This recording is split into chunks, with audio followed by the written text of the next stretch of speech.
What up, cappers, gamblers, punters, hustlers? What up, mama? What up, Spidey in Costa Rica? And what up to the Maxwell Smart family? We have your pride and joy sitting beside me right now, and I couldn't be more pumped, Maxie. It's been a week since you've been here. Thank you so much for joining us. Thank you so much for joining us. How you doing, my man? Well, aside from putting on the chat with the volume on, I'm doing quite well. Of course, I wasn't able to do my promo because some people found it a little offensive that I was making light of the coronavirus. But guess what, motherfuckers? I survived the coronavirus. I'm back in Parkdale. I'm with Jimmy the Bag, and we're ready to cap championship week college basketball. And I'm salivating at the mouth. Fluids want to get extracted, and I got to pay for it somehow. So let's get cracking. Shakalakas. Let's get cracking. Shakalakas. Nuke Worker in the house. Jimmy and Max together. Love it. I'm home with a Michelob Ultra or two. What could be better? Nuke Worker, much love to you. Hope you had a good day at Darlington Nuclear. Ik Schnizzle in the house. We got Alex Ramirez, Garrett Kerr. Omar J. Legend says, hey, what up, Jimmy? I like Captain's money line minus 160 or in puck line plus 155. I took the puck line. I'm going for a score. I don't care that the market's moved against us. I really want to focus in college basketball in this show, but we are going to go over some market moves in the NHL and NBA really quick. Just 8 games, get through them as fast as possible. I can't wait to hear what you have to say about MAC first round action. We got Colonial, we got Sunbelt, we got everywhere that you destroy. But we have to point out that we do have a game tipping off at 6 o'clock, so we should break that down. Let's do that. That's a great idea. Why don't we start with that game and then move on to the rest? Great call there from the legend Maxwell Smart sitting beside me. We got Mark Uncle for Jason Lowry. Says, yes, Taint, awesome, but I'm worried. He's worried. Now down to 131. He's worried. And I get it. We were talking about that before. I'm on it. Roman Peddle in the house, coming to us from the Rock. We got Roman Peddle coming to us from the Rock. Don't need to worry about anyone in Newfoundland getting coronavirus. Is that the one safe spot? I think that the people in Nova Scotia were getting it, so they may be able to pass it on. No way. No one comes down. Newfoundland's safe. Hey, listen, fuck Nova Scotia. I wouldn't want to give a Newfie freaking coronavirus because you know what? They'd speak to you in an accent that you don't understand, and they'd probably punch you in the mouth. So I ain't fucking with that shit. No thank you. Lee Federchak in the house says, I think it's dropped so much given the scores of their previous 2 meetings. Nice. Lee Federchak. Nice to see you in the chat. New man in the chat. We got Ziggy007 saying quack quack tonight. Reverse puck line. Do Kings quack? I don't think they do. I think Ducks quack. But regardless, respect for a plus 310. There's Leonard Porch Jr. is watching the morning show on my TV while I wait for this on my iPad. Let's get some money, guys. Shout out to Leonard Porch. There's Yenny Toon in the house, ready to get to work. Jazz already moved to -5. I was hoping to be like at 6 by now, but whatever. I'll take it. There's Flipper13 says, hands above the table, please. Walla Walla Dose says, love the evening show. Let's get it. And Yenny Toon congratulating our Walla Walla Dose for the Vegas Gun Award for excellence in capping. Going to our Walla Walla Dose. Lania Land in the house. Viper B. Joe Anisi. Diesel Eugene. We gave Diesel Eugene love in the morning show for his great work on that Friday show. There's Jimmy Stain, like in the over in Raptors Jazz. Seen a lot of unders, giving the over. And Sassuolo from our Yenny Toon money line today, or money line both cash. Way to go. There's Bet Abody in the house. Bet Abody in the house, like in Phillies with Joe Anisi. Joe Anisi getting that cash, man. Danny Menlo ready to go. We got D.A. Raven in the desert. Bomb Polo, Astute Chaos, Silver Malco. Ill Wise says, Jimmy Max, what it do? Florida living baby. There's David Hutton. Kevin Riley says, pad your pocket with some Franklins tonight. Silver Gold. Rob Stevenson. D.A. Gary Wyatt. Spencer Penny G. Blonde Bomber. Garrett Kerr. Prince of the City says, I need winners. You got just the man sitting right beside me right now. Prince of the City's going to be in Toronto. You going to party with us? Prince of the City's going to be here? I am. So not this weekend, but next weekend, Prince of the City coming to town. Okay, I'm good to get kicked out of a bar somewhere. I'm good. JD Sports. Now there's King Weasel. Weasel plays of the day are in. I will copy and paste that. Our guy Weasel has been eating. I'm going to copy and paste that right now. Let's get that copy and paste. Got some copy and paste here. Razor Sharp picks in the house. Razor Sharp been watching you do your thing in this chat. Respect. Drexley, Akira, Neil P, Lillian Pumpernickel. The team is ready to go. There's Will Turpin says, I'm writing you today on caps and regulations. My hot diggity hockey play of the day. There's Anthony Chalmers. There's Thomas Rayfield. Okay, Ramon Scott in the chat. There's Nasty Nate. He's got the wrench now. We got a bouncer in the house. All right. Let's just make sure that we're not bouncing Boston Nick. No, he would never. Our guy, that's not on us, man. We love Boston Nick here, man. We haven't had to use Nasty Nate's muscles yet, but they'll come. Well, I'm sure that there's going to be someone in the chat that I don't like, and I'm going to be like, yo, Nate, block that fucking dude. No, it doesn't work like that. They can throw all the hate they want at us. Listen, no bro, racism, no lying. I'm the original guest. I'm going to block somebody if I don't like to see the goddamn comment, Jim. You're the first guest of my independence, Max. And the first guest that you and Peter had ever. Yeah, you're absolutely right. Okay, let me cheers you for that. Cheers to being the first and not the first to take your never mind. Okay, we're gonna edit that. We're gonna edit that fast. I was all ears. I was like, no. Okay. No. Von Polo, Gerardo Hernandez, Dutch boy, fresh in this motherfucker. Dominic Zappia, Goose. Remember Goose's homeless logs from back in the day? Reese ready to get to work. Love the shelter picks. Love the shelter.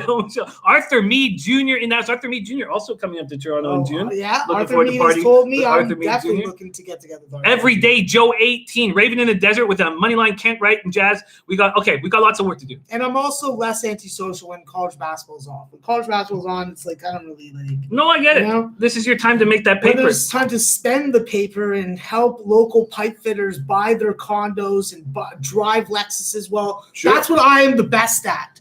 Best at.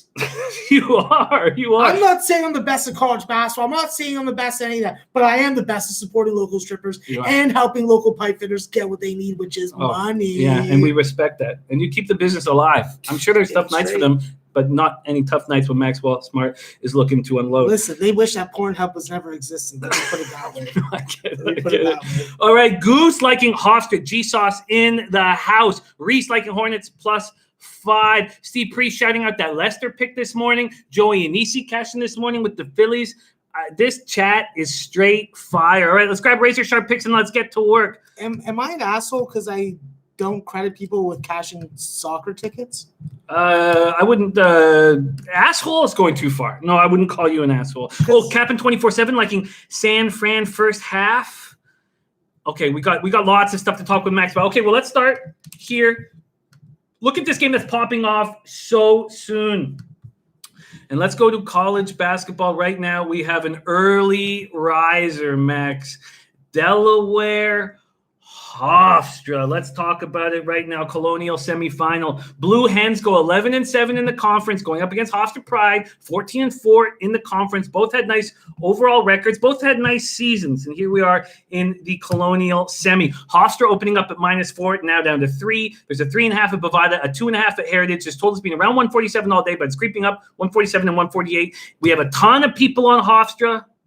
Delaware Blue Hens versus Hofstra Pride. Max, take it away. Yeah, plain and simply, I think that we're putting a lot of pressure on both these offenses to score against each other. And what do we know about Hofstra? Hofstra is able to lock you down from the 3-point line. Delaware is able to do an admirable job at that also because Kevin Anderson and Nate Darling at least have good size when you're guarding on the perimeter. I think that when you look at a couple of these overs that Delaware's gone, well, it hasn't breached this 147.5. So the way I'm looking at this game is to look at the under. Hofstra is not going to be able to allow Delaware to be able to score the basketball as frequently and from different places on the floor as they have been able to in this tournament so far. I think with Hofstra, this is definitely a team that they know how to beat. They've beaten them close. They've beaten them by margin. I think that the main matchup tonight is definitely going to be what do you get from Dylan Painter against a guy like Isaac Conte. I think that with the defending guards that Hofstra has, it's hard for me to take them full game. I look at Delaware as having first half value if you can get +2. And I also look at this game as being an under at 147.5. An under 147.5. It has creeped up to 148. We have a lot of cappers on Hofstra. In fact, I haven't heard anyone on Delaware in the chat so far. Oh, I've heard of a lot of people that are on Delaware. And I'll also point out this, Jim. A lot of these spreads have been covering by margin. So there is opportunity to sell points on the side that you have your edge on tonight. And chances are there is I would say maybe a 60 to 65% chance that you're going to hit that.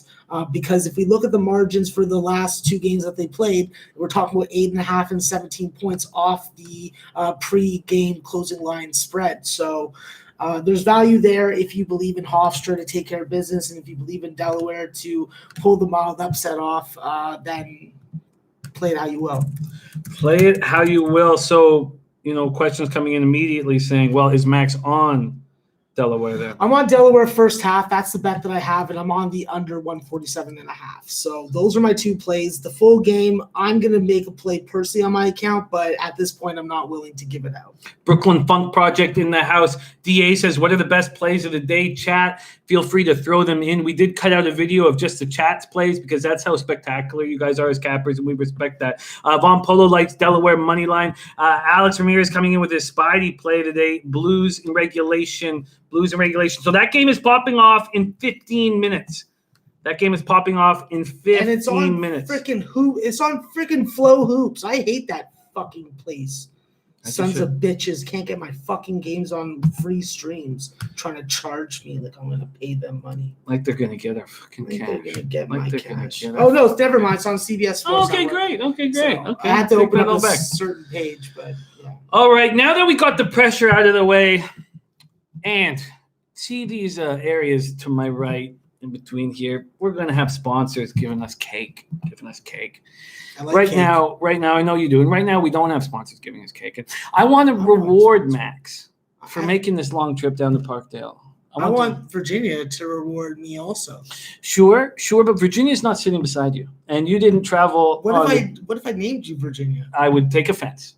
I would take straight up offense. Why? Because it's a metrosexual name. It feels a little metrosexual. It's also very close to virgin. Okay. And I know you're not a virgin. No, I've had the STIs to prove that. Well, STIs are they're fine. They go away. Life. They go away.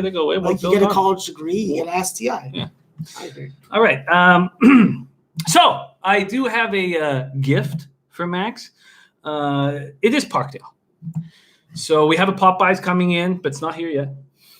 You go to the Tim Hortons, try to get him a fruit Danish. They don't have fruit Danish. They just got these fucking sticky, shitty ass Danishes. There's no kosher bakeries around here. That's no kosher bakeries. A lot of issues, a lot of problems. But I need to reward Max for coming. And I know it's not top of the line, but we have brought some chicken strips for our friend Maxwell Smart here, chicken strips from Maxwell Smart. Where? Here they are. They're from A&W. They're not the best, but I did also get some goddamn honey for our Maxwell Smart. That is what I was going to ask for next. Honey. I'm not looking. We make cheap out with the strips. These are A&W strips. Not with some goddamn honey here, Max. Got as some long honey. as the honey's on there, it makes the chicken all that much there you better. Go. Open up that honey now. That's what I need. See, while Jim's talking about hockey and basketball, that I have really nothing to contribute except calling people cucks and mutts. Sure, that will help. I will dip these chicken tenders in sweet honey because it's all organic, it's all golden, it's all wonderful. Yes, and you may make a mess here, and we don't want that. So, of course, we've got a roll of toilet paper here. Just to make sure that you are taking care of it all times. So there you go. That can be used for anything. All right, let's get to work right now, fellas. We are off and rolling. Now let's go over our quick market moves and what's going on from this tiny NBA and NHL card. Let's get through it quickly. I don't plan to make any additions. There were no surprises. Let's just quickly take a look at what's going on with the goalies, see if there's anything that surprises you. We'll quickly go over the goalies. We'll take a look at market moves and see what we are dealing with. Any late injury information, anything we need to worry about right now. Here we go. So for goalies, Holtby versus Ullmark. Another reason, if Ullmark is able to take 17 games off and shut down the Capitals, well, then take my money. Take my fucking money. Because I do not expect them to. We have Ullmark in net. That's what I wanted. I wanted Ullmark in net. We have Drieger versus Binnington for my under. Drieger's playing very well. Kemper versus Hellebuck. That's what we expected in Coyotes.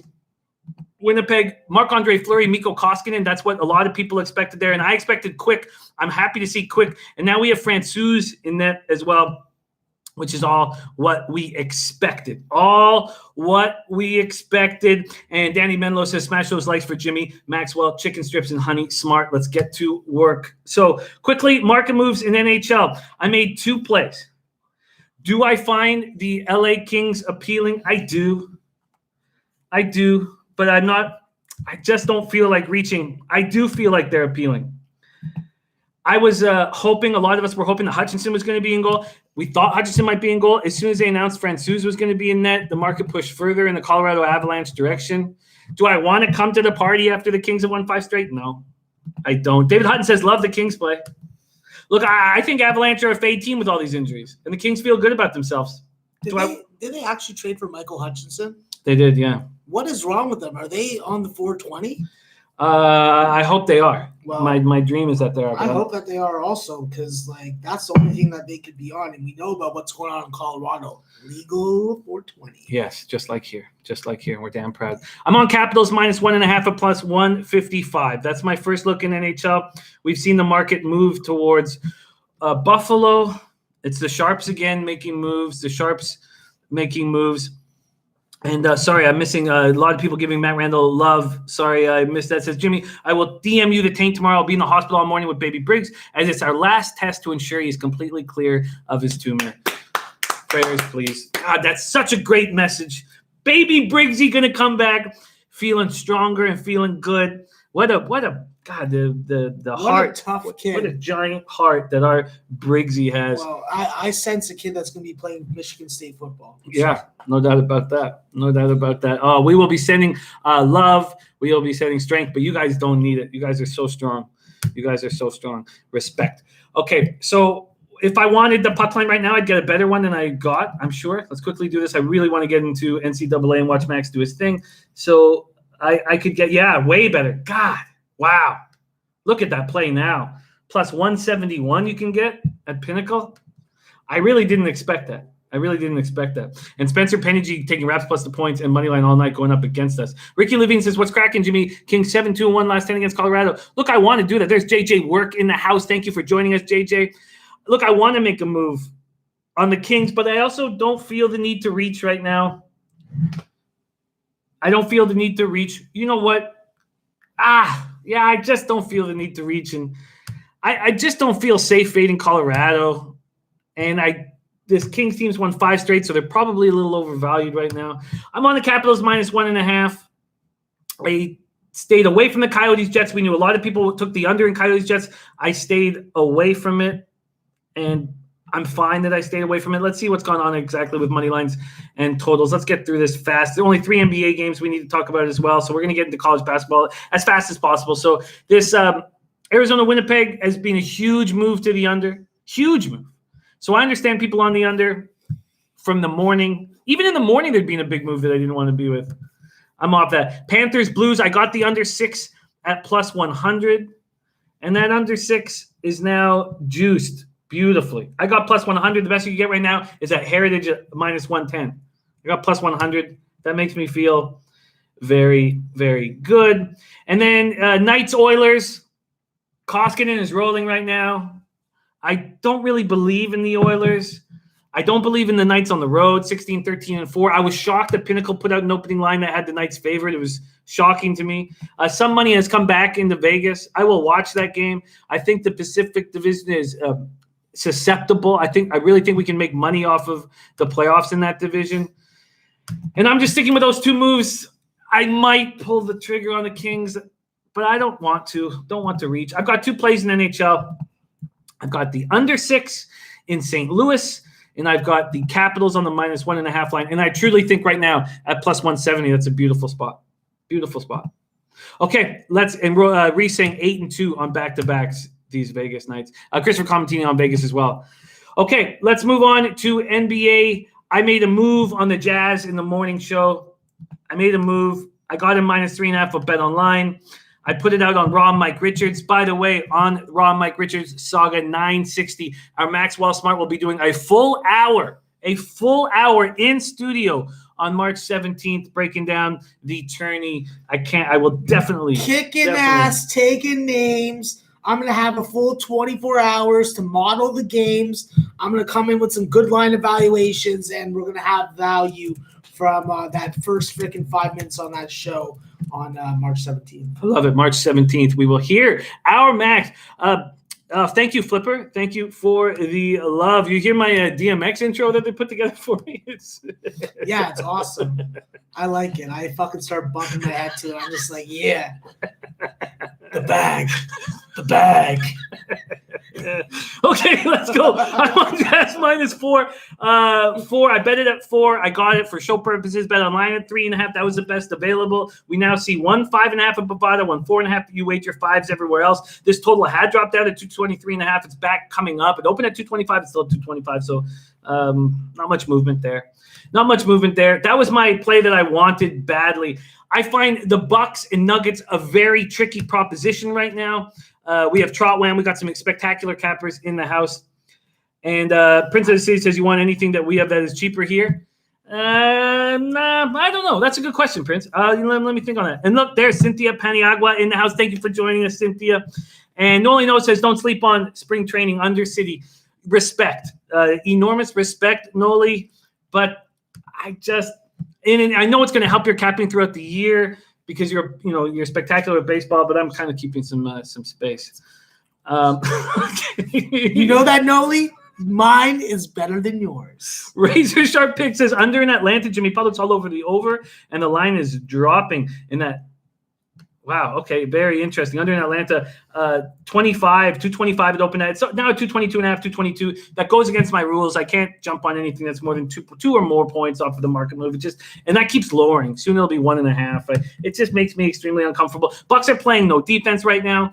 Are they capable of turning it on without Antetokounmpo on the floor? Who knows? The Nuggets play terrible against bad teams. They step up against good teams. Are they going to step up here? Is there a real problem? Their defense is now 25th in the NBA since the All-Star break. And then we have this Hawks-Hornets spot where everybody's on the Hornets from the morning show. There was a couple people on the Hawks, but the Hawks are healthier than we imagine. And how healthy are they? There's all these guys coming back from sickness. There's moving parts that I don't want to put my money on, and I'm not going to. So I like the Jazz at -4. We broke down why extensively in the morning show, but basically Nurse coached last night's game against Sacramento like it was Game 7 in the NBA Finals. Siakam 38 minutes, Powell 43 minutes. Lowry had his 5th foul with 13 seconds left, 13 seconds to go, or 13 seconds gone in the 4th quarter, and they kept him on the floor the whole time. Ibaka 36 minutes, OG 39 minutes, and now these guys go up 4,300 feet above sea level. Nah, man. I think the Jazz are going to take care of business. Okay, done. There it is. So simply put, I'm keeping things tight. I'm on the Jazz. -3.5 for show purposes. Bet it at -4. It's now -5 at almost all the books. And then in NHL, I just have 2 looks and 2 looks only. I think the Capitals are going to make me money. I'm looking at that -1.5 at +170. I should have waited. I did not expect the market. It's just sharps. But do these sharps want to have Yomark after he hasn't played in 17 games? Go ahead. I can take them. And then I'm on the under 6 in Florida, St. Louis. And that brings us to what I'm so excited about. And that's Max destroying this NCAA basketball card. He's already talked Delaware Blue Hens, Hofstra Pride. So are you ready to get to work? Yes, I'm enjoying these chicken tenders much better than the Apple Danish. A&W does good work when it comes to chicken tenders. And now, next time I go there, I may have to get them myself. All right. Well, you know what? As long as they're not stingy with the honey. Because if they try and be stingy with the honey, I'm coming across the counter and I'm bitch slapping. You know, it's interesting you mention that because they did only offer me 1 packet, and I said, you get back there and get me the It's like, come on, listen. Like, just because you guys come out with honey barbecue, honey mustard, all these other honey freaking like not originals. Yeah. Fuck yourself. Yeah. Give me the shit. Give me the shit. You get back there right fucking now. And you get us another fucking honey. I will urinate all over the place. Or Max will start pissing. I will sit down on a chair and I will whip my dick out and start pissing all over the place. Okay? It happens in Parkdale often. Jimmy will fucking there's piss everywhere. Spit all over the place. God, it's like people just talk with the spit instead of speaking. I've never seen more spitting ever anywhere in my life. And like, listen, that's the kind of spit you catch coronavirus from. Well, I have not. There's no masks down here because they can't afford them. No, and they don't sell them down here because they just don't give a shit. No, So who cares? I don't. it care. happens. I don't care. Chris Martinez says jizz everywhere. Exactly. I want to die young. I don't want to die fucking old and Oh, we're in the right town debilitated. or the right community. Yes, absolutely. Okay, let's get to work. More love and blessings coming towards Matt Randall and the Randall family, whom we care about so much. So tomorrow, Matt Randall's going to send me the message for his tank play of the day. That's hitting at 73.5% in 2020, which is unbelievable because Briggsy's going for one last test. He's going to get the clear. Babe Briggsy going to be good to go. All right, let's get to work, Max. And can I just start leading you through games? Pick them. Yeah, let's just we'll start the early ones. Yeah, we'll start at 7 o'clock ones go down. All right, let's go to the Southern Conference Final. Lot of talk on this game, and there we come to the team play of the day given to us by Mr. Matt Randall. Southern Conference Final, we have Wofford, the Terriers, up against East Tennessee State Buccaneers, and we took the over 133, and Matt Randall gave it out a 133.5, and it is dropping. It is dropping. It is now 131.5 at Heritage and Bovada and 132s at other books. It's open at 135.5. Matt has never been afraid to go against market moves. You have never been afraid to go against market moves, so I'm not going to let that scare me.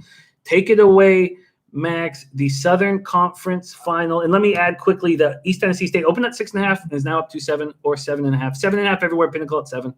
I hate to be a prick, but I'm on the other side in this total. I hit the under 135 when it opened. I think that when you look at this Wofford team, there's going to be a night and day difference compared to Western Carolina's defense capabilities. First off, you have very good ball movement from Storm Murphy, but this is going to also be the fourth game in 4 days for them, third game in 3 days for Tennessee State. And I think that we got a great offensive performance from both teams yesterday. I just don't think it's going to carry over today. I think that when you look at Wofford, definitely they have started to weaken, really putting it on Citadel, getting by in their previous game and then barely getting by Chattanooga. Let's keep in mind that they had a comfortable lead at halftime, and Chattanooga was able to move the ball around, get it inside, get to the free throw line, and cut down that lead to the point that Storm Murphy had to make a shot to win it. I think today, if you're looking for value, you're taking Wofford +4 on the first half. In my opinion, if you got on the opener 135, that's where I saw the value on the total. I have no opinion now at 131.5 or 132, and also with the tape play today being the over. So when I look at full game, though, this is a spot where I was very good parlaying East Tennessee State on the money line yesterday with certain games. This is something I will do again today. When I look at East Tennessee State, this is a team that with the combination of Bo Hodges, Trey Boyd, and Isaiah Tisdale, can lead this offense, can do a good job on defense. Jeremy Rodriguez coming off the bench, giving you size, defensive intensity, and athleticism is going to be the difference. I think that East Tennessee State advances, wins the conference championship, gets the at-large bid, but at 7.5, I'm not willing to lay it. Wofford first half, full game under at 135 for me, and I'm going to use East Tennessee State on the money line in parlays. Ooh, and this worked out very successfully for you yesterday. Yeah, I parlayed East Tennessee State with UConn, and then every side of the spread that couldn't push. And when that happens, you're making about 1.9 units worth of profit if your money lines hit in, because once your money lines hit in, as long as you don't choose a game that can push on the spread, you're hitting either or. So that worked out nicely for me on the card yesterday. But when it comes to this under, it's just for me, I think there's going to be limited possessions. I think that the first team to get 50 shot attempts from the field is going to win this game.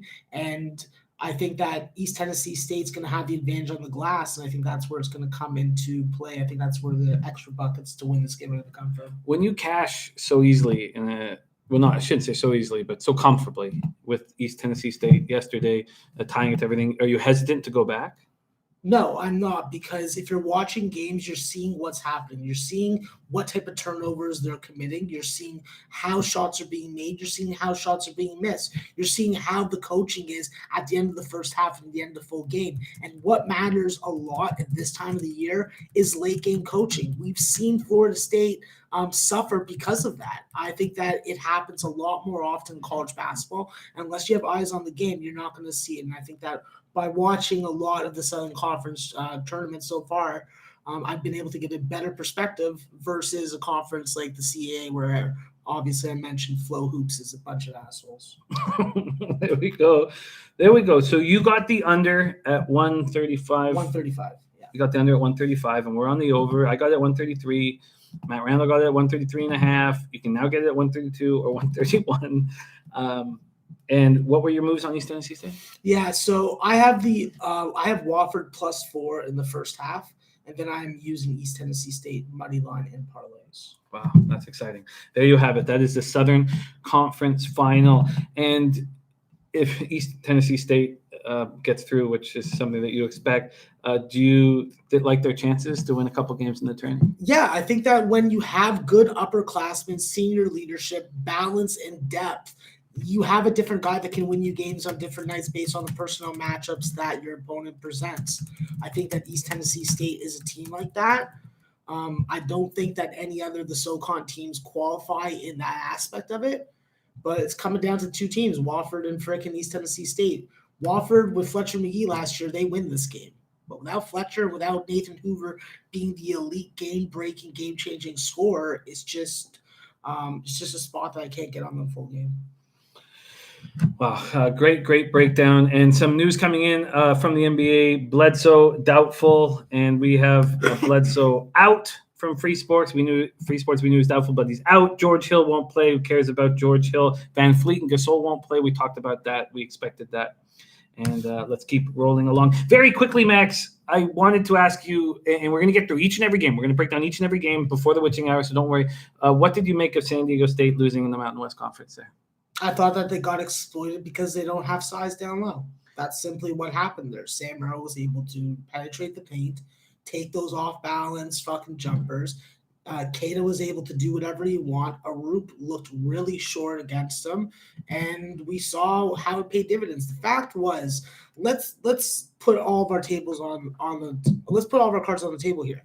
Utah State is a tournament quality team. They always were. They always have been. They just weren't playing like it. Well, now they started to play like it, and we're seeing it. None of us thought San Diego State was going to be as good as they were this year. So let's give Utah State credit where credit's due. They came to play when it mattered most, just like Liberty did. So when it's on the line, you see the testament, you see the strength of a well-coached team, and both those teams are well-coached.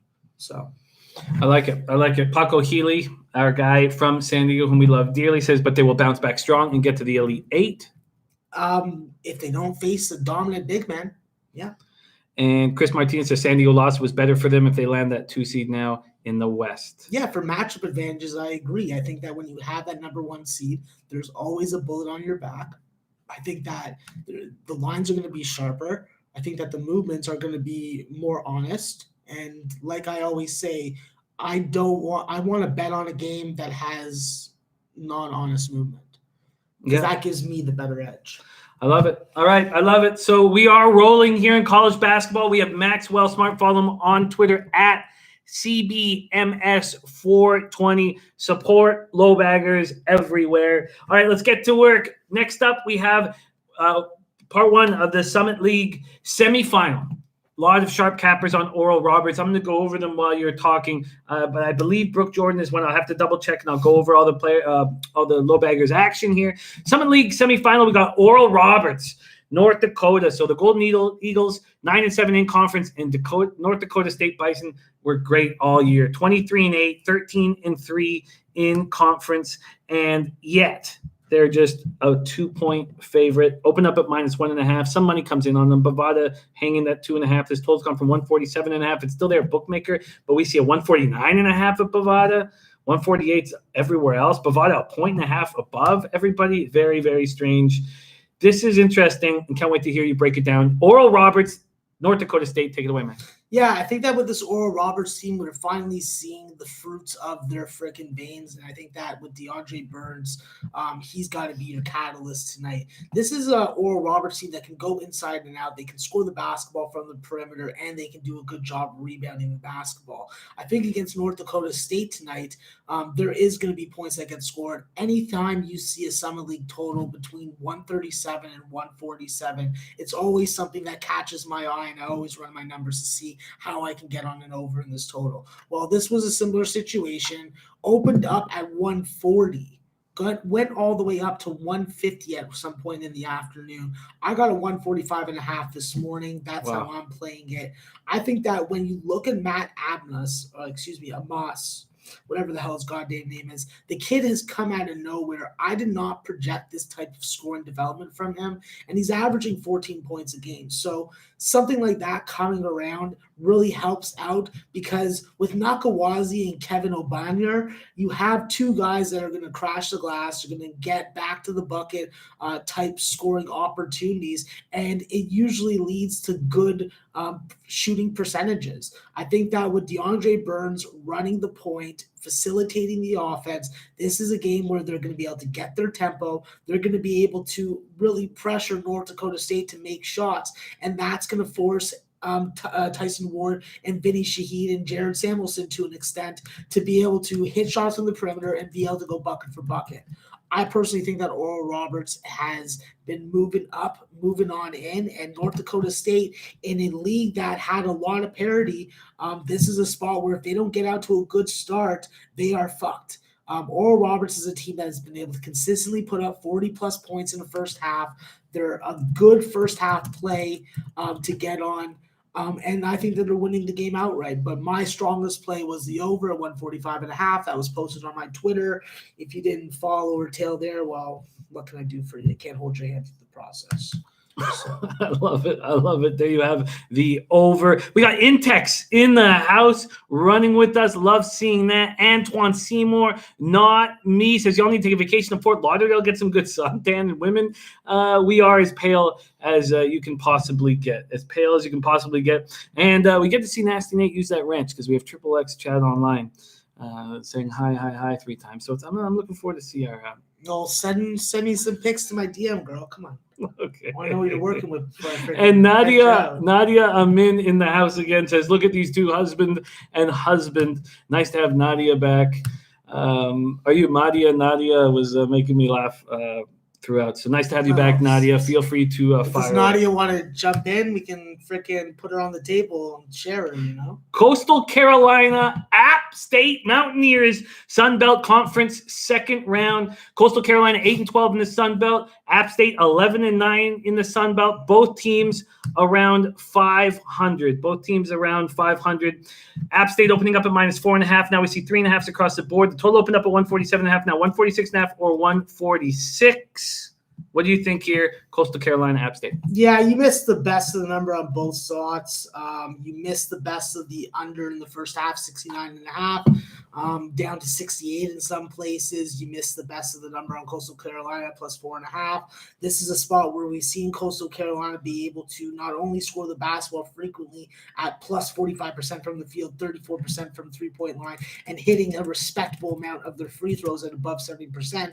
Well, the issue is in this game is, what is the status of Justin Forrest? Is Justin Forrest playing this game? Is he playing starter minutes? Because without him, this is going to be a real rock fight where Coastal Carolina is going to have to use some of the same methods and tactics that they did up against freaking UTA, against this more potent defensive team in App State. App State's done a very good job of taking care of business. Listen, with Isaac Johnson and Hunter Shearcat, these are guys that can play basketball. They're definitely not they're not Robins. But The key for App State tonight, and at least when it comes to the under and the total, is locking down Coastal Carolina from the 3-point line. We've seen teams be able to lock them down and beat them from there, but the issue always is, can you stop them from three, and can you stop them from penetrating and get to the free throw line?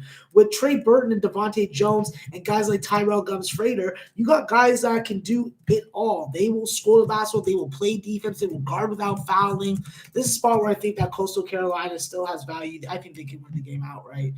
Good offense with improved defense versus a team with some personnel and rotation turmoil. I'll look to ride the dog in that spot in Coastal Carolina, but because of the number being where it is, I'm not making anything official for this show. So you'll have to make your own decisions on that.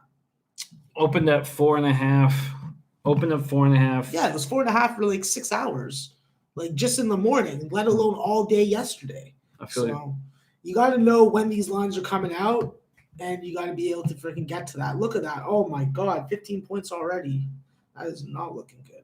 And Hofstra, Delaware, Hofstra up 11-4. All right, let's keep rolling. We are going to stick in the Sun Belt. Louisiana Raging Cajuns versus Georgia Southern Eagles. The Cajuns 8-12 in the Sun Belt. The Eagles 12-8 in the Sun Belt. Georgia Southern with a much better season, and they are big favorites here, Max. Minus 8.5. They're still open up at 152. It's now 153.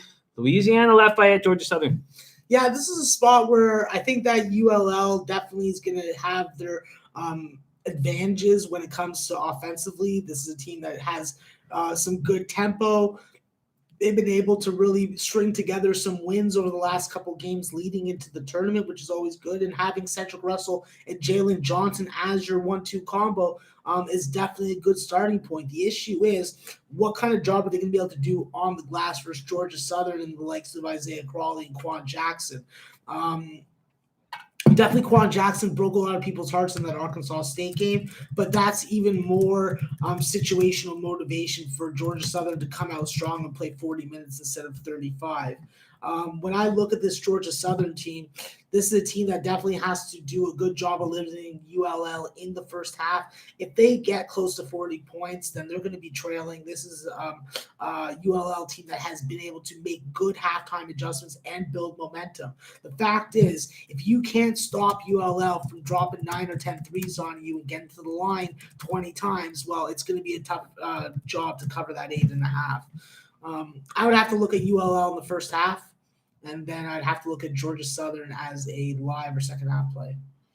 Interesting spot. And Louisiana Raging Cajuns as 8.5-point dogs. Very, very interesting. What did you think about this total? It snuck up from 152 up to 153. Yeah, it makes sense that you're getting an elevated total. It's just I just don't know what to expect defensively from this Georgia Southern team. If they're able to hold ULL to 30 points or around that in the first half, well, that's going to be a major problem. It's a hard spot for me to get on a total right now with you guys. There's our guy Yella hammered in the house. Yella hammered, ready to get to work. And that's what we're doing here. Let's move over to the Horizon League semifinal, and then we'll start hitting some action. UIC Wright State Flames versus Raiders, Horizon League semifinal. UIC 10-8 in conference. Wright State being monsters all year, 25-6, 15-3 in conference. 6.5-point favorites, and money starts coming in on UIC. Flames go to 6-point dogs, and now 5.5-point dogs at 5 times. This total's gone up from 145 to 147.5. It's 148.5 at Bet Online. Max, UIC Wright State. Yeah, this line opened at 142 when as high as 150, so I'm not going to be making a play on the total because of getting the ass end of the line, plain and simple. This is an interesting matchup. How is Michael Diggins going to be able to go up against Luden Love? How is Jordan Blunt going to be effective against guys like Billy Wampler? I think that it's going to really come down to the X factor for Wright State, who is Tanner Holden, being able to get some good shots, hit some jumpers, and really throw that offense off balance, because I do not think that Jalen Hall is going to be playing this game. I think that's a loss for this Wright State team off the bench. I think that there's value with Illinois State. We've seen a 7-point output increase from their overall numbers to their first halves in the last 5. If they can put up 39 like they've been able to so frequently, they're going to be able to stay in this game, at least in the first half with Wright State. Earlier on my show on SBR, March into Madness, 9:30 a.m. Eastern Time, I said quite clearly that UIC had the value first half, and if Wright State went back down to 5.5, that would be my number to jump on. So Wright State minus 5.5, official it up for whatever you record keepers want to fucking do. Wright State, backing Wright State, not afraid of this market move. Our guy Jason Radowitz grabbed UIC at +6, and support Max's show 9:30 a.m. Eastern Time on Sports Book Review. And Max coming down here, all we can do is support him back. Thank you, Max, for joining us and support his show 9:30 a.m. Monday to Friday. And then also check out Max on Raw. Mike Richards on the 17th. Full hour in studio. Damn straight. Look forward to that. With a sports talk legend. Yeah, isn't Mike Richards Money in the Bank, man? Sports talk legend, and he has great headgear. UIC Flames, Wright State Raiders. Max liking Wright State. Do you think this market continues to move towards UIC? You think we'll see 5.5 or too late for that? Just take the 6 if you want it. No, I like the 5.5 with the Wright State. Listen. If you want to talk about multiple buckets, then you start to get me going. But like I always say, like Donnie has taught me, if a dog's up at half, they got a better shot to win it full game. Simple as that. So by the numbers, UIC first half has a value because of how their scoring outputs increase and how their defense has not subsided. But we watch Wright State, and they're a team that can put up 45 in the second half. You watch their games, you know exactly what I'm talking about. So play it how you will. Brooklyn Funk Project, how often, if ever, do you guys hedge off your NBA bets at halftime if the game is going against you at that point? I think it's not a hedging situation. I think the work comes in a middling situation, and we watch Dan Kelly talk about that often. Hedging off my bets is not something I try to do. Is that something you do at halftime, or you do that early, right when you see the pace of the game or what's going on? It depends. I always do it, though. If I see a bet losing and I can freaking lay it on one of my books I bet live on, I'm 100% going to do that. I'm never going to sit there and allow a loss to happen when I have the bankroll that I do. I play the volume I do, and I know how to best serve myself. Listen, it's not a situation where you want to start tailing people on, but at the end of the day, I got to make money, and if I ain't making money, I'm not doing anybody a service. No, I respect that. Nancy Nate says, where's Lucille? If Max brings Lucille down here in the winter, now when it warms up, it'll be fine, but in the winter, they'll call the cops. Yeah, on the TTC, they'll call the cops. They'll call the police. And then I will try and piss on somebody. Yeah. And then it will just get worse. Yeah. Because, as a small person, I don't want to throw a punch if I don't have to. I'd rather just throw piss. Why not? It's like the Tour de France. Exactly. All right. So Armstrong would be proud. Let's move into Maction. We have questions coming in about Elon from Al Hard. We are going to get to that. I promise you we're going to get to all of these games 39 minutes before the witching hour. Still lots of time. We're going to go to Maction for a little while. We're going to start with Eastern Michigan Eagles, Kent State Golden Flashes. Speaking about piss, 9-9 for the Golden Flashes in Maction. Eastern Michigan had a bad year in the MAC, 6-12. First round. Let's see what we're dealing with Eastern Michigan. Kent State opening up as minus 8-point favorites and now 7.5. Bookmakers still hanging on today. All the other books have gone to 7.5. This total has been stuck at 130.5. Max, Eastern Michigan, Kent State. Yeah, this is a spot where Eastern Michigan's defense has really subsided, and you've been able to score on them. With Montero, Spotsville, and Noah Morgan in the backcourt for Eastern Michigan, you have the pieces capable of contributing offensively. The question is, can you stop Troy Simons and Danny Pippen from the three-point line? And then you have to contend with the driving penetration ability of Anthony Robertson and Antonio Williams. It's a tall task, but they've been already able to smash and dash these motherfuckers. And I think that although Although Kent State's playing with some revenge, I think that it is a big number. At 8.5, I would have been looking Eastern Michigan, but at 7.5, I think that swayed my opinion. When we look at these guys and when they play head-to-head, we're looking at ATS margins that are going above the closing line number. So there is value there. This is definitely a time of year where you're going to see some of the odds makers slip up a couple times. And this is a situation where Kent State, being in the situation that they're in, taking advantage of a susceptible Eastern Michigan team with revenge, it's a hard spot for me not to like Kent State. I was waiting for the status of CJ Williamson to come in. Now that I know that, I'm still fine with looking at Kent State in this spot. Kent State -7.5. We got Mark Hunkerford saying Delaware on 11-0 run. They have taken the lead. We have it here in front of us. They're now up 18-17. Thank God to Dave Mannion, who gave me the scene time. I don't got to pay for it. I just got to tell him when to re-up it. It's like, yeah, baby. Love scene time. Respect to Dave Mannion. Yeah. There we go. Kent State Golden Flashes would be the look from our Maxwell Smart. Let's move into what Noli knows, the great Noli knows, What's the that legend salute of unders. Sorry? What's that salute saying? Which salute? Noli knows. Oh, man. You The can't call master- Noli He's knows a a salute. he's man. a salute. No, He's a salute. No, that guy deserves all the respect we can possibly Oh, I'm give him. saying it with respect. I'm saying it with respect. I'm just saying he's a salute. Our Noli knows the what do you call him? The grand The Master Jedi. the Master Jedi of unders is on the under 141, and he called it a dead under too. And when he does that, I already know the game.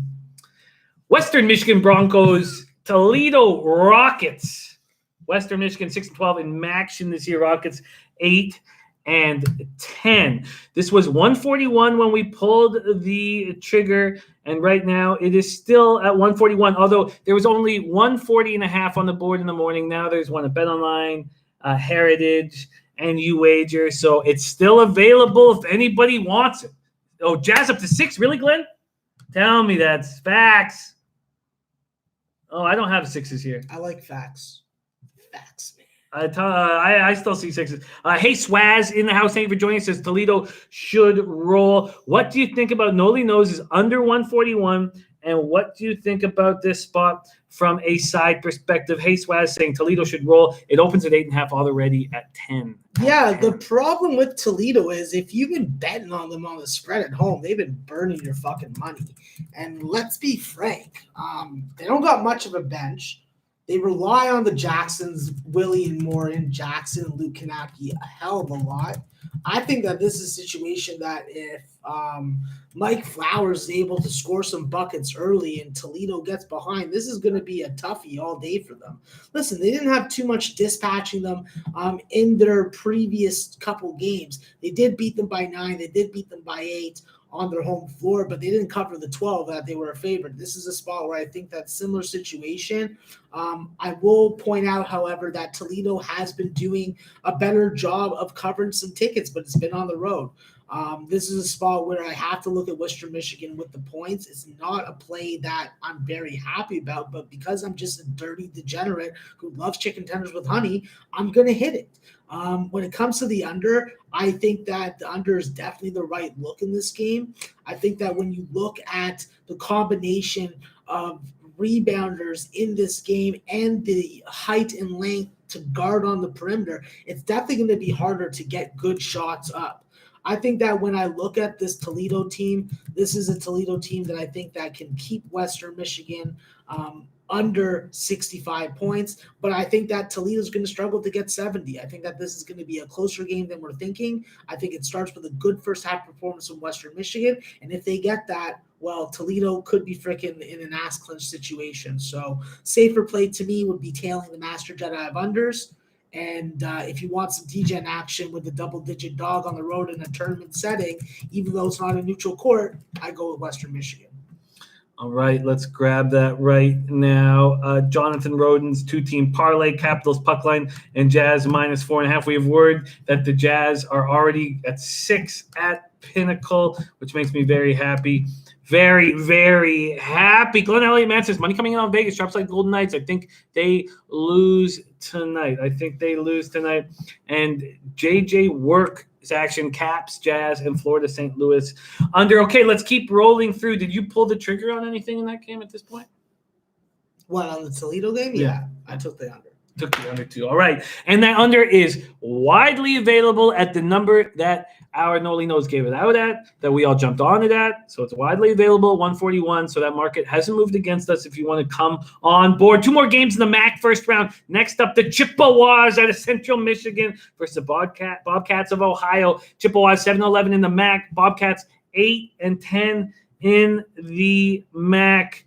-5.5 Ohio opens up at. Now there's 5s. There's 1-4.5 at Bookmaker. This total opened up at 151.5 and is now at 148 across the board. Actually, at 147 at Heritage, dropping. Max, Central Michigan, Ohio. Yeah, first off, I agree with the move to the under from the opener. I think that with Ben Vanderplees being questionable to play in this game, I'm a little worried about what Ohio's going to be able to do from an offensive output, but I'm not worried about what they can do defensively. With Leday and Jason Preston, with good height and length at the guard position, I think that's going to pay dividends. I think that seeing Central Michigan score on the road is a different story than them scoring at home.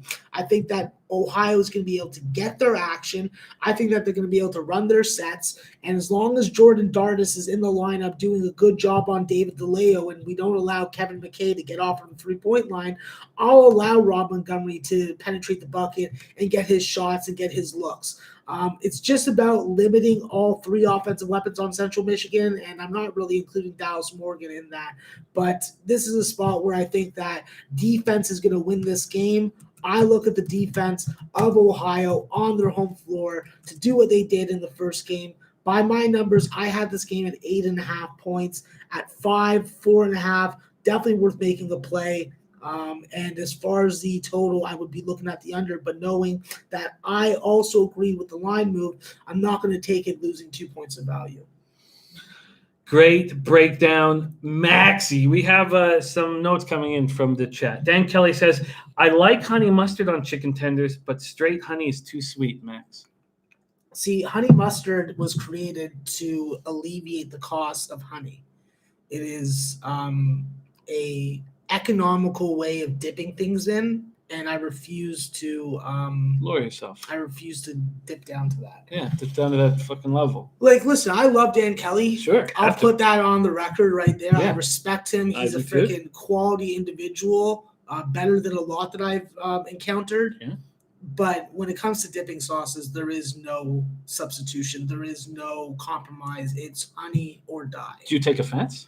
I don't take offense when Dan Kelly talks about it, but there are certain people like our friend Nilo. Yeah.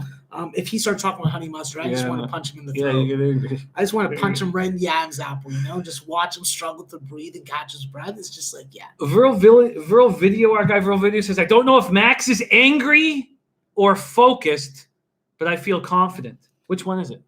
I'm probably focused. I don't really have much to be angry about. I got chicken tenders with honey. I'm sitting beside my mentor, Jimmy the Bag.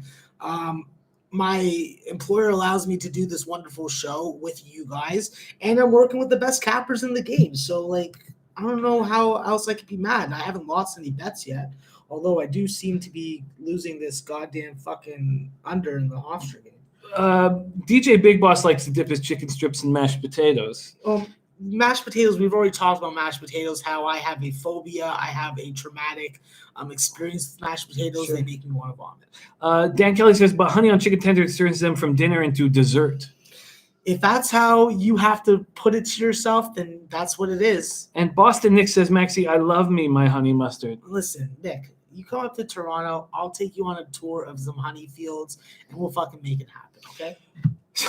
Let's go to Miami of Ohio Redhawks versus the Buffalo Bulls. You've had a great read on the Bulls all year long, Max. 11-7 in the MAC. Miami Redhawks 5-13 in the MAC. First round MACtion. Let's see what we are dealing with here. We have Buffalo opening up at 9.5 now, 9-point favorites, and it's total going from 151.5 to 152. Max, Miami of Ohio, Buffalo. Yeah, plain and simply in this spot, Buffalo has to limit Miami, Ohio from getting to the free throw line. When they played about 6 or 7 days ago, Miami, Ohio was able to hit the line 24 times, making 22 of them. Not having a healthy and fully functional Delonte Brown is a big hindrance. But if you're going to put your opponent on the line and allow Nike Sabandi to do what he wants when it comes to running those ISO plays for himself, well, that's a problem. I think that when you look at this Buffalo team, what have we seen from Buffalo? This is a team that can get on the offensive glass. This is a team with a killer instinct lead guard in Javon Graves. I think that this is Javon Graves' time. He watched the boys like Massenberg and Nick Perkins do their job and do their work for Buffalo. Well, now it's his time. It's March Madness. It's Buffalo Bull time. And you know what? The Buffalo Bulls are coming for your city. They're coming for your candy. They're going to eat your shit. Okay? The guard play. It's a big range from candy to shit. The guard play. They're just going to eat everything. Yeah, absolutely. The guard play and depth of this team is going to stand out. I think that if you have lack of production from guys like Antoine Johnson, you have Ronald Seguin that can come off, and this dude is just a hype train. You give him the opportunity, you put the spotlight on him, you give him a chance to attack the bucket, he's going to get you buckets, and he's going to get you a cover. This is a spot where I look at Buffalo, and I look at Buffalo. And as far as the total, Jim, before you jump to that, this is a spot where I don't trust either teams to score the basketball frequently on each other. I think that this is a situation where Buffalo may get to 80, but I struggle to see Miami, Ohio getting past 66. So this is a spot where I look at the under. We look at the past records, and we look at the numbers that the odds makers have been lining these games after both these teams. And aside from Buffalo having to play Kent State and Bowling Green, they've been able to keep these games under by doing a good job on the glass, pressuring ball handlers, and forcing turnovers. I think that's going to happen again today. I think that this is still a couple 2 points line, 2 points high at 153.5, which was the plateau of this line. That was obviously the best chance to get it. I still think that this game struggles to get to 150. Very, very interesting breakdown. Is this a double-up Buffalo spot? First half, full game. Remember, we get an extra this game doesn't pop off for 56 minutes, so this game goes at 7:30 Eastern. Is this a double-up Buffalo spot? Listen, if you have the same kind of edge and eye perspective from watching Buffalo games that I think that this is, my numbers liked it, my model liked it, and even at the number, it's a good number. And you take away those free throws, or you take away half those free throws that Miami, Ohio was able to get off on Buffalo last time they met up, and this is a much different score than the 6-point outcome that we saw. So important to watch the games, know what happened in the game, and not just judge it based on the final score. I have not seen Max this intense about any play on the board thus far as he is about these shit-eating Buffalo Bulls. You know what? Nobody in the Buffalo area, from what I've heard, even like the Bulls. They like the Bonnies. They like the Purple Eagles. They like the Golden Griffs. I like the Buffalo Bulls. -5 first half of -110. That's a market, but Pinnacle's moved theirs to -115. I'm going to double up on the Bulls. My first edition of this late card. Fucking Hofstra. I don't have a lot of action on this card, but I'm making a move here on the Bulls. -9, -105 full game. That's available at Bookmaker and Heritage too. I'm doubling up on these shit eaters. Let's move on to Elon. A lot of questions about this Colonial semifinal. We are done our Max and Great Mac breakdowns, Max. We move on to the Colonial semifinal. Elon versus Northeastern Huskies. Elon opening up as 7.5-point dogs, now 9-point dogs, and the total dropped from 137 all the way down to 132.5. Max. Colonial semifinal, take it away. Okay, this is a spot where, if you got on that under at 139, you're in a good spot. 132, you got to be looking the other way at the over. This is a Northeastern team that hits almost 80% of their free throws, 47% of their shots. They make 35% of their shots. And, of course, we have Elon on the other side. What the fuck does Elon do? Marcus Sheffield and the Hunters, Hunter Woods and Hunter McIntosh, they're going to hoist threes, throw them up. They're going to be throwing them up like freaking churchgoers throw up hallelujah on Sundays. This is a team that has the possibility of making 11 to 15 3-pointers in a game. If they are on point early, they are going to stay in this game and give Northeastern the same trouble that William & Mary had with them yesterday. I think with Northeastern, though, this is a team that is very dominant in the first half. This is a team that is able to really lock you down. They did that against Towson. But halftime adjustments are going to be made in this game. This is a game that reeks of tale of two halves. And when I look at Northeastern, Northeastern has the advantage by my numbers in the first half. When you have Jordan Rowland, you have Maxime Bourquois, you have Bolden Brace, you have guys that experience, size, good schematics, and they run a lot of set plays within the half-court offense. So it takes a lot of the thinking and decision-making away from everyone, knowing what the options to run the play are. I think that with this Elon team, if they don't hit threes early, you're in trouble. They could get blown out. If they're able to stay and keep this game within 10 at halftime, they have a definite chance to cover the 9 or cover the 7.5 that I took early this morning, missing out on the best of the line.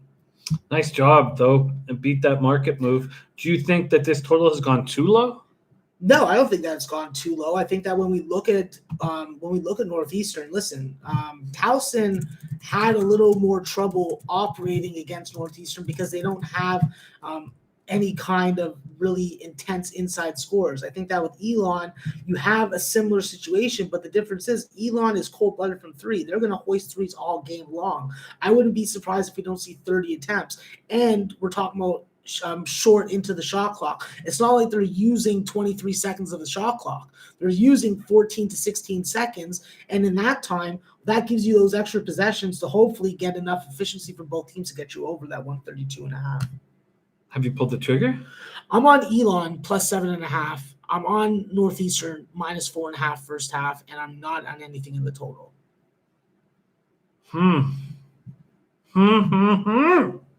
Dave and Cal joining us. Much love to you, Dave in Cal. Great guy, great capper in the chat. We got Rich G, Christopher Comentini, Roman Peddle, Jerry, We the Best, Glenn Elliott, man, Rez Mob, Not Me, Paco Healy, Prince of the City, Alex Ramirez, Brooklyn Funk Project, Leonard Porch Jr., Hey Swaz, Flipper 13, JJ Work, Chris Brady. The team is together. DJ Big Boss up in here. JJ Work says you got Carlos Jr. in Canada. We do now. We didn't for a while. We do now. Very, very interesting. Elon grabbing them at plus 7.5. Sorry, I messed that up because you were saying that you got him at 7.5, now 9. That was my fault. Colonial semifinal and Elon just rushing that shot clock. It makes me think that this line has gone too low. At what point would you snag it? Well, I think that you're at the bottom of the scale right now. So if you're looking to get on the over, this is a spot to do it and the time to do it. Unfortunately, I'm already invested in the full game action, and I'm already invested in the first half play. And with the line volatility in this, I'm just not really interested in getting on it. I get it. I absolutely get it. All right, now we get into the late games here. Michelle Matson in the house. Thank you for joining us, Michelle. Great capper. I am really very interested. Anytime Michelle jumps into our chat, she's been throwing out winners.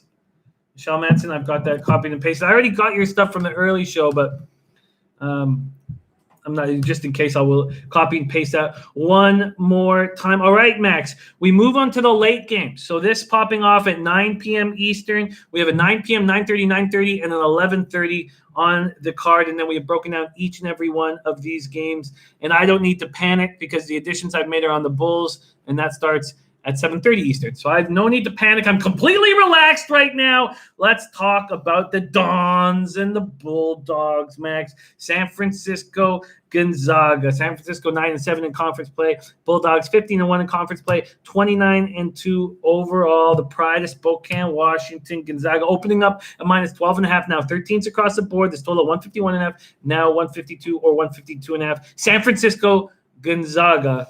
Take it away. Yeah, just before I take that in, fuck you, Nate Darling, you pussy. Sure. Why don't you fucking man up and make a shot, play some defense, you cuck. Yeah.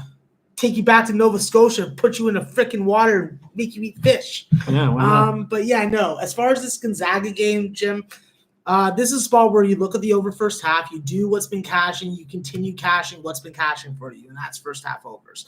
When you look at San Francisco, we know about Bouye and Charles Midland. What are they going to have to do? Every time Jimbo Lowell pulls down a rebound, they need to get on transition, they need to get to the bucket, they need to penetrate without allowing Gonzaga's defense to get set up. We know that Gonzaga is going to have the size and athleticism advantage with Petrusev and Killentilly against Jimbo Lowell. Jimbo Lowell brings good size, but he's slow as fuck. He's like a tortoise.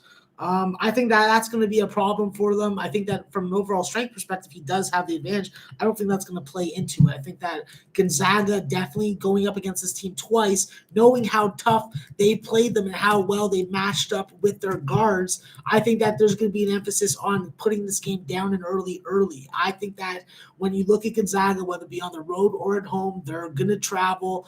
San Francisco already has a game on these rims, so I expect them to not suffer and struggle to get to 30 points, which they have done a couple times in conference play. This is a spot where the numbers say San Francisco first half, they say in, and then you have to look at Gonzaga at halftime for a second half play or a live play. What have we seen Gonzaga do in second halves? Average 47 points a game, the last 5 at least. I'd have to look back at the numbers to double check that, but that is just something that is a telltale sign of why coaching is so important in college basketball. Kyle Smith leaving San Francisco is a disadvantage for them in this matchup, particularly because when you look at Mark Few, while he doesn't have the kind of depth that he's used to having like in past years, he can still bring Armand Gilder off the bench and Drew Timme off the bench. Those are two guys that can score at different levels. I think going up against San Francisco for a third time, they're going to have a better grasp on it. I look for San Francisco to stay in it early. I look for the first half to go over, and I look for Gonzaga to wrap it up late. So that first half over, is that also something you're going to take care of business with? Yeah, that's an official play from the SBR March of the Madness show. I told people if you can get 71.5 or 72, it's something that I continuously support. I think that we see 78 to 80 points in this first half. Interesting. And we still got that 72 sitting there. Still got it sitting there right in front of us. 72s across the board. There's some juice. 6 cents of juice has moved on it. First half. Interesting. So, sorry, I was so transfixed on that first half over whether I pull the trigger on it. Can you go over your action in this game one more time? Yeah, so what my numbers are telling me is San Francisco first half. What my numbers are telling me and that I've already bet is the over first half. And I do think that Gonzaga, with their second half dominance and being able to put up close to 50 points, they're going to be able to overcome this spread and take care of it and cover full game. Over 72. I'm going to jump on it with you guys. -110 is the best I can get. That's at Bet365. You wager, Bet Online. This is my third edition. Oh, first half. Yeah. This total is actually not looking that bad in Hofstra just because Delaware is fucking the dog and barely. Speaking of which, Rich G made a nice point saying that that fish is very good for you, so you're worrying about his diet, the player's diet. I'm worried about Rich G and anything that he does. No, the basketball player that you were screaming at there that you were telling to. Yeah, no, I just wanted to say something more vulgar, but then I realized that this is going to be recorded. And no, but there's no rules here, man. History. There's no rules. I know, but what if ESPN watches? They're going to be like, we can't bring this degenerate on. You're probably right. Exactly. You're probably right. Junior Brown in the house says, I'm scared that I'm on the other side of the great Maxwell Smart. Well, Junior, don't worry, bro. I'm a volume player. I lose a lot of bets every month. It's all good. And speaking of Junior Brown will be actually joining the March into Madness crew for NCAA tournament. So very excited for the man to be joining us. Unfortunately, he's going to have to sit beside Flash and share a camera with them. I would have felt a lot more comfortable if he had his own camera in his own space without that freaking old man freaking getting in your way. But old Gampy. Yeah, but you know what? He's got a shiny head and not a lot of hair on it. So Gampy, clap twice if you like BYU. Clap twice, Gampy. Okay. He does like BYU today. He does. He does. Way to go, Gampy. Purdue Fort Wayne PFW Summit League semifinal versus North Dakota Fighting Hawks. Summit League semifinal. Both teams were bad in the Summit League all year. PFW 6-10. North Dakota 7-9. Oh, I'm still on first half. Let me move to full game right here. Let me move to full game. Here we go. North Dakota opening up at -1.5. It's up to 3 at 5 dimes, 3 at a bunch of books, 2.5 at others. This total opened up at 137.5 and shot all the way up to 141. PFW, North Dakota. Max, take it away. Jim, where do you think I got this line when I hit this total? I bet you got this line at 1 because it's a pinnacle opener and I haven't moved to 5 dimes. I bet you beat the one. I bet you got it at like 135. No, I got the 137. Okay. 137. Listen, this IPFW team has been a straight under team. You've been making money, hitting unders, whether it be on the road or at home. But I think that in this circumstance, in this scenario, they're going to have to score points against a North Dakota team that, frankly, can take them to school down low. I think with the combination of Matt Holba and Jared Godfrey, you get a good combination of guards that can rebound, guards that can shoot, and guards that can have decent enough court vision to get other guys the basketball. I look for a guy like Deontay Billups to be an X factor tonight. I'm not sure if he's Chauncey's son. I think he is. Could be wrong on that. Someone can check for me. Does he have a horse face? Yes, he does. Then he's probably Chauncey's son. But he does average close to 9 and 5. So I think that with his offensive contribution tonight, that could be the difference maker in this game. I think that IPFW in this battle of Cinderellas in the Summit, and a Summit that I thought had a lot more parity than the overall records indicated, this is a spot where I feel more confident back in North Dakota as an underdog. Whether it be anywhere from 3.5 to 7.5. But when you talk about laying some points with them, they got to win and win it by a bucket. This is a spot where I look at IPFW. IPFW is coming in, winning this game tonight. I'll put my fucking money on the line and my reputation on the line right there. Wow. Philippe Rebecca is a lot to handle, and Marlon White definitely is nothing to hold your nose at. But I think that with this North Dakota team, this is a team that is very reliant on their front court players, on guys staying on the floor for a lot of minutes. There isn't a lot of quality depth. And with Jared Godfrey and Matt Holba's ability to penetrate and get to the free throw line, this is a spot where I think that North Dakota can succumb to early foul trouble, and it could give them problems the rest of the game. This is a North Dakota team that has struggled with slow starts. The numbers that I thought about and look at favor IPFW by 3 points on the first half. So you can make your own judgments from there. But as long as IPFW does a good job of keeping North Dakota off the free throw line, limiting offensive rebounding opportunities, and just taking care of the basketball, I think that they're able to go into this neutral court environment and beat a North Dakota team that I figured was going to be a lot worse than they have been this year. Wow, your reputation on the line for a PFW team, we can get a plus 135. Hey, I'm down with it. The Mastodons. Do you know what a Mastodon is? Yeah, it's a dinosaur. I don't think so. It's this right here. That's a dinosaur. That's an elephant, man. No, if you look at Mastodon, you look at the category, I think that would be classified as small ears, long tusk, long hairy ass. Whatever. I'm not going to get into this. 68 points in that first half, so lost my Delaware first half play, but my under is still alive. 68 points, 78 points. Oh, yeah. Oh, you have 0 people agreeing with you on the dinosaur thing. Well, I guess you guys are smarter than me when it comes to what's a dinosaur. But we're not. Oh, no. Viper MB says it's a dinosaur, Jimmy. Okay. Look, I guess that's why I got some college fucking degrees. Thank God for that. I am very interested in your confidence with PFW and going against this market move. Listen, bro, fucking our girl Brooke Jordan's on it. She's down with. Oh no, she's on Aurora Roberts. Yeah. Someone that I respect on PFW. I don't know who it is, but I'll quote them. PFW. Yeah, I think I'll find it when I go. Where's our guy Ron Crawford? Is he up in the chat right now? Ron Crawford. I haven't seen Ron Crawford in a minute. Rich G says, not sure what I did to make Maxwell mad, but it's all good. I'm here for you. No, Rich G did. He's just very focused. Your fish comment was very funny. That's why I said it out loud. Rich I blocked you on Twitter. Come on, bro. Rich G, we got you forever, both of us. My guy. I like to just throw I like to throw shitballs at people. Yeah. Like just something that I learned from going to the zoo and watching animals freaking communicate, It's just they throw shit at each other. It's mainly monkeys that are the shit tossers. Well, I didn't want to say that freaking particular animal and single them out because then the next thing you know, they're going to be used for fucking experimental HIV drugs and shit. Fucking poor monkeys. Poor monkeys, and I miss Spidey in Costa Rica very Don't be much. fucking using him to fucking experiment drugs on. I'll fucking snap. Thank you, and respect. I will fucking throw the most foul urine on somebody. Oh, I don't give a shit. Yeah. Real hot urine. Okay? Yeah. Hot urine. We'll fucking put it in fucking Jim's oven. Let it fucking simmer. I've never used that oven before. Oh. No. PFW plus 135 is available at 5 dimes and Bet Online plus 135 money line. And you're bullish about this spot. Bullish. Yeah, it's a nice spot. All right, I'm in.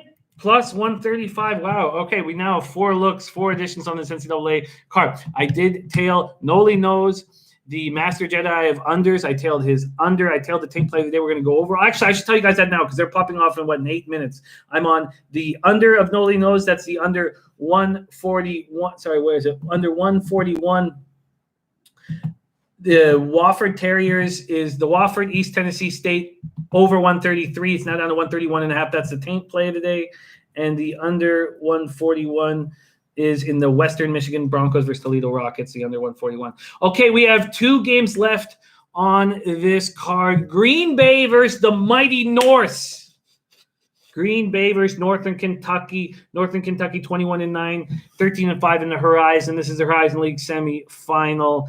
Green Bay, I'm still on the money line. Let me move over to spreads and totals right now. Here we go. 2 games left.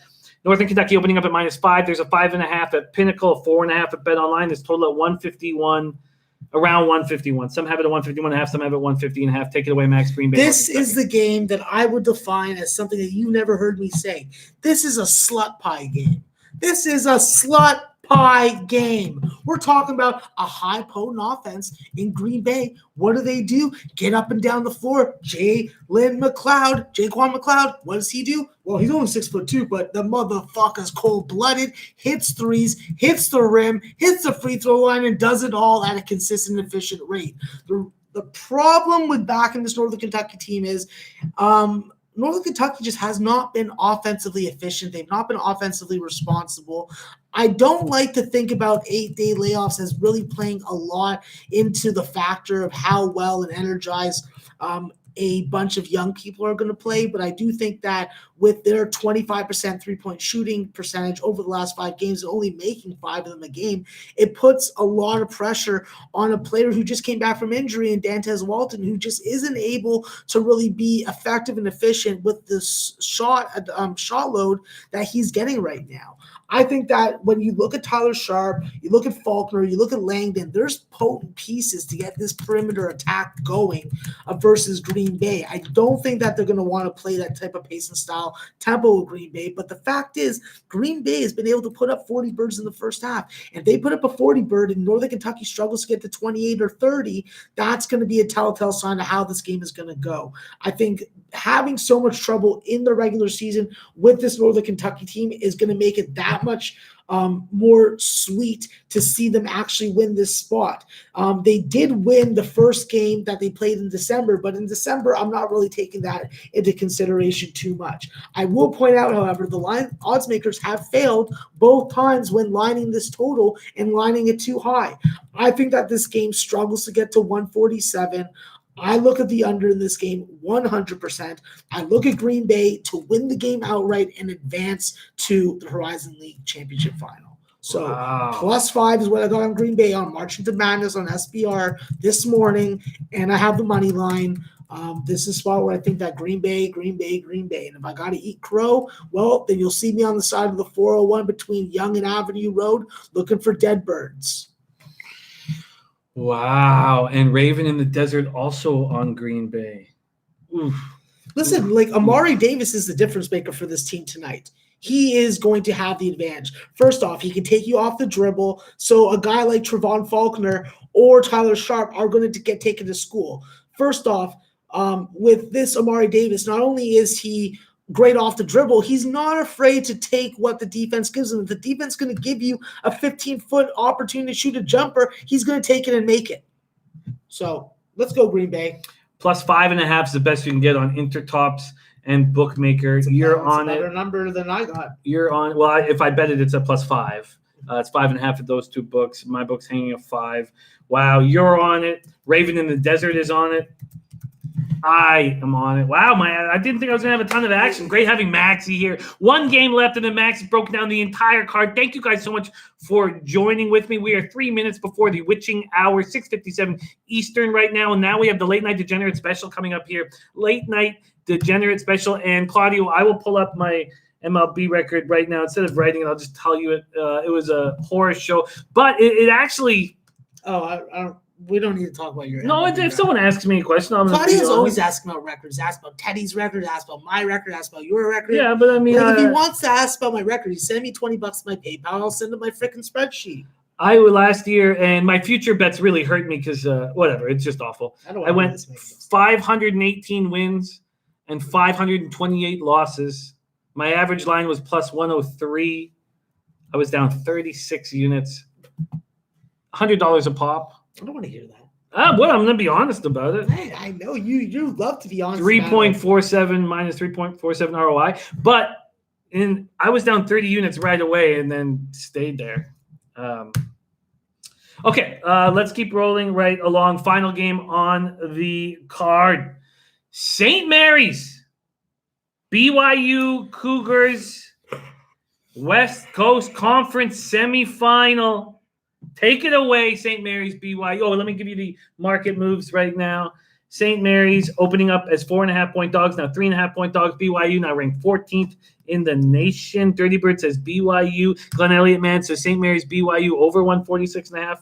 Yeah, BYU loves to give BJs. That's what they're going to be doing tonight to St. Mary's because Jordan Ford has had a day of rest coming off his 42-point game. That motherfucker is playing minutes, and more minutes. And you know what? He's on a mission from God. Let's be quite frank about this. Listen, Yoeli Childs, Connor Toulson, TJ Haas, these are guys that can win you goddamn games, but this team has proven not to be as trustable and dependent on the road as they've been at home. I think having a game in hand, even though they got taken to overtime, they still were able to put up 89 points. They still are familiar with these rims, these sight lines.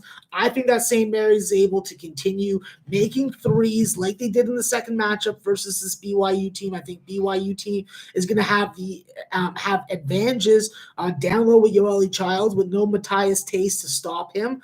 I think that Malik Fitz is going to have to do a very good job defensively and be offensively contributing. This is a spot where the over was the play. I see this game going into the 150s. I got 145.5. You have to make your own opinion at 147.5 to 148. This St. Mary's team is definitely feeling, from what I've watched and listened to of interviews, this team is feeling disrespected. This team is feeling like they're not being taken seriously enough. And if you want to be taken seriously, what do you have to do on the stage that is set for you to win the goddamn game? I think that they go and they beat BYU tonight. I took +4. I wish I got the 4.5. I got the 145.5. St. Mary's all day, every day, and I have money line action on them too. Wow, St. Mary's all day, every day. There's no 4.5s available. Yeah, there's only 3s and 4s. Yeah. There's only 1 4. Only Bovada. All 3.5s across the board. No, good work. Beat the market move there. 3.5s across the board. If you want St. Mary's, I am going to watch. My play of the day on March into Madness was the BYU over. Oh, wow. And you beat that line move nicely. Donnie is on, I think he was on St. Mary's.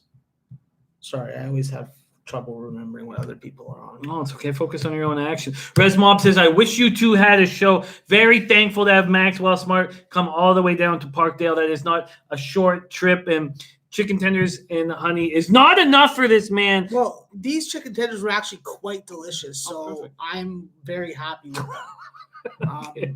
If I wasn't, you would be goddamn sure. I would tell Jim right now, be like, listen, bro, this is fucking unacceptable. You get me this fucking kind of like welfare chicken tenders again, then we're not friends anymore. You know, it's just like Popeyes, and now A&W is effective. But I will say this. If he does surprise me at some point with a Kentucky Fried Chicken donut chicken tender sandwich, I may have to give him my sister to marry. Wow, I find myself interested. Whether right away. she likes it or not. Yeah. I'll tell her what to do. I respect. She's an entrepreneur, though. Dan Krug says, "Does Max put honey on the new KFC donut sandwich?" Oh my god! If I got the opportunity to do that, I would have to first see what the texture of the donuts are. If you're gonna have like the glaze come off the donut as you're holding it, like from your finger imprinting on it, then I'll probably dip it in honey at the end, not from the beginning. I respect that. Buddy, there's a science to eating. Like 600-pound people on TLC have taught me, okay? They showed me the way. Not to get fat like that, though. Yes, Dirty Bird. I tailed Max's first half over 72 in that game. The Dons versus Bulldogs. All right, let's review action right now and review action in the chat. Also, catch Max every single morning, 9:30 a.m. Eastern Time on Sportsbook Review. I made a bunch of additions after Max's breakdowns. Green Bay plus 5.5. Lamont Williams, I'm on the Capitals minus 1.5, and I'm on the under 6 in the Panthers Blues game.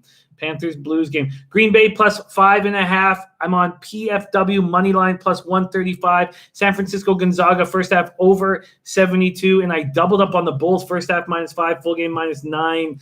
Wow, now I have a ton of action all of a sudden. I was keeping shit tight tonight, but now I have a ton of action. I tailed Noli Knows Western Michigan Toledo Rockets under 141 at minus 105, and I tailed the Taint play of the day. The over, it's down to 131.5. The over 133 in Wofford, East Tennessee State. But I came very close to making a move on that Elon over that went all the way down to 132.5. I stayed off of it. Okay, Ben Vanderplees is playing. He's probable, so that Ohio edge just got a lot bigger now. All right, we're getting last-minute information on injury reports from our Maxwell Smart. So I'm going to quickly go over some action in Max's play today. You have to run with him in the morning because that's when you got the best look, and that is that St. Mary's BYU over. Yeah, and also I'm going to start going by the name Jerry Rubenstein. So we're going to try and put Maxwell Smart to bed because there's been a lot of comparisons with the Get Smart Maxwell Smart, and I'm not playing that fucking game, okay? You want to talk to me? Call me Jerry Rubenstein. I like Jerry Rubenstein. Yeah, definitely. Good fucking name there, bro. Gonna go to fucking City Hall and change that shit. Fucking Jerry Rubenstein. Let's go over some of the low baggers action on tonight's card. The witching hour was 4 minutes ago. Raven in the Desert on a big plus 568 money line parlay. Green Bay and St. Mary's. Oh, that's a dirty fucking parlay right there. Raven in the Desert also on Green Bay plus 5, so is Max. That's why I jumped on it. All right, good. Oh, is it Jerry or Jerry? Is it with a J or with a G? Oh no, it's with a G. Jerry. Yeah. It's a good name. It is. Michelle Manson's play of the days. BYU and Delaware. Oh, Delaware might be in trouble. Tale of two halves in college basketball. Delaware's coming back, just like Ohio started off 5-0 on Central Michigan. Fuck you, Chippewas! I'm gonna eat you for breakfast. As you should. Oh yeah. John Chow liking ETSU says they are too strong. Jonathan Roden. They're up 6 points right now. 2-team parlay caps puck line and Jazz minus 4.5. And Dan Kelly says that's the Irish with the G. Goes well with Rubenstein. It does. Okay, all right. Jerry Rubenstein. Really good. I like the Steen. You got to keep it my tribe, you know. But what if people call you a fucking Rube? Yeah, that's fine. Okay. They call me worse right now. So JJ works on the Caps, Jazz, and Florida St. Louis under. Alex Ramirez, Spidey play today. St. Louis Blues in regulation time. Arthur Meade Jr.'s on East Tennessee over. Captain 24/7's on San Francisco Dons first half. A. Hilly's on Hofstra minus 3. Razor Sharp picks is on the Miami, Ohio Buffalo over 152. Charlotte Atlanta under 223. And Green Bay Northern Kentucky Norse over 151. Raven in the Desert has a money line on Kent, Wright, and Utah. Utah Jazz, Wright State, and Kent State, 1 plus 179. And Will Turpin is riding with me on the Caps in regulation. Thomas Rayfield is on. Oh, he was asking a question. Sorry. Weasel plays of the day. Capitals regulation. Sabres team total under 2.5 and Jets regulation. That's from King Weasel. Nuggets -5.5. Jazz -3.5 for Dutch Boy Fresh. Rod Zawacki's on Raps with the points and Charlotte plus the points. Connor McLaughlin, Wofford -3, Jazz -4, Bucks +6, Caps -1.5, Jets money line and the Blues under. Joe Yurkovich on Bucks and Raptors plus the points. Brooke Jordan, Oral Roberts +1. Glenn Elliott, man, North Dakota State -1, North Dakota -2. Parlaying both of them, hoping for a North Dakota day. Pauly C on Hofstra -3. Rod Zawacki is Birdcage parlays. Hofstra -3.5, Ohio -5, Buffalo under 153. His college basketball action, Zags -12.5, Ohio -5, Hofstra -3.5, Wright State -6, St. Mary's +4.5, Northeastern -8.5, and the Buffalo under. Robert Allen's on IPFW +1. Chris Barnhart, North Dakota State, and the Nuggets. Joey and Nisi, North Dakota State -1, Wright State -6, Kevin Riley, Utah -4.5, Utah under 224, and Charlotte under 224. Slats is with me on the Caps. Jets. He's on the Caps -1. He's on the Jets, and he's on this under 6 with the Blues with me. Noli knows, as I said, Western Michigan, Toledo under 141. Taint play today, Eastern Tennessee, Wofford over 133.5. Eddie Oil gave out Leicester FC -1. That cashed. Capitals -1, Hornets +4.5, and Vegas Oilers under 6.5. Insider's room is on the Jazz as well. Rob Stevenson's on East Tennessee State, North Dakota State, Northern Kentucky, and Hofstra. Illwise play of the day. Illwise eats. Western Michigan +9.5 and Utah Jazz full game under 226.5. Joey Anisi cashed his work play today already with the Phillies -120. And that, my friends, is the Low Baggers action. Big thank you to Maxwell Smart and the Grand Salami. The Grand Salami from Boston, Nick, my fault. I did not have that copied and pasted. I'm going to grab that now. Of course, Nick plays the Grand Salami. Mark Unkever, that's what his dad was so proud when he was a baby.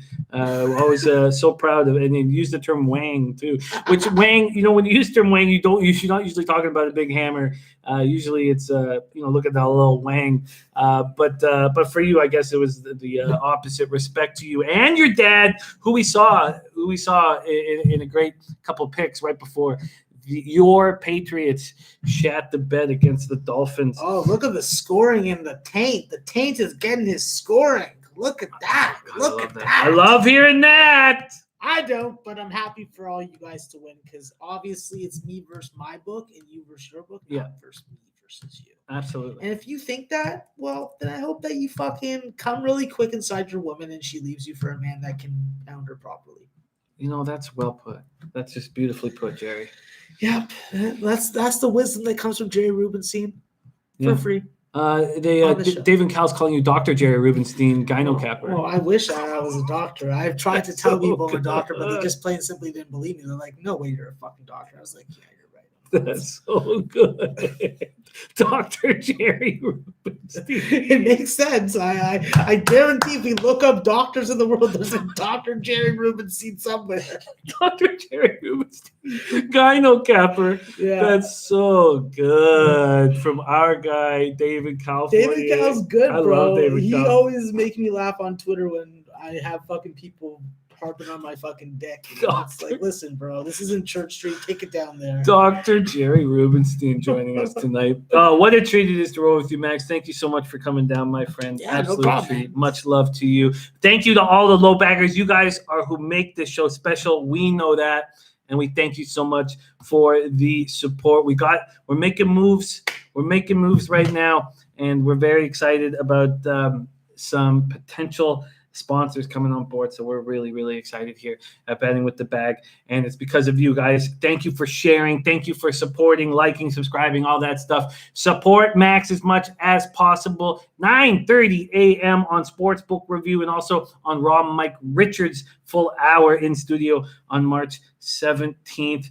I'm going to get ready to hit end stream. So I'm going to need you to give us the fucking leche, a big old leche from our Maxwell Smart. Well, you know what? I'm capable of being really loud and really annoying. But for this one, I got one thing in mind and one thing to say.